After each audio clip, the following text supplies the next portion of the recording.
Many American dairy farmers are struggling because they cannot find workers to fill their jobs. So Democratic Congressman Anthony Brindisi has joined with a Republican lawmaker from Pennsylvania to try to solve the problem. They've introduced the Dairy and Sheep H-2A Visa Enhancement Act.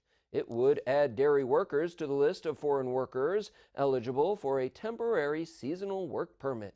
As News Channel 34's Morgan Wright reports, the law would allow workers on dairy farms to come to the U.S. for a 3-year period with an additional 3-year extension.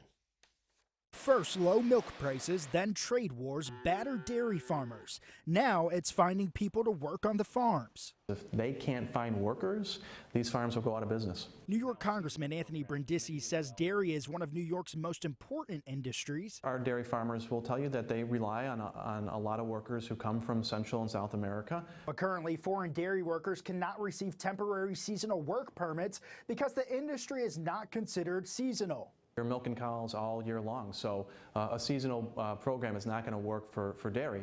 Brindisi wants to change that to provide relief to struggling dairy farmers. He's partnered with Republican Congressman John Joyce of Pennsylvania on legislation to add dairy workers to the list of those eligible for a temporary work permit. Traditionally, they come in very short periods of time, but allowing the dairy farmers to have access to these workers through H-2A visas to work for up to 3 years, and if that's successful, to stay and work for an additional 3 years. Their legislation is called the Dairy and Sheep H-2A Visa Enhancement Act. This allows them to develop a stronger workforce. Both congressmen say Congress must act to create a reliable worker visa program, or America's dairy farmers will be out of luck and America's dairy supply could run dry. In Washington, Morgan Wright.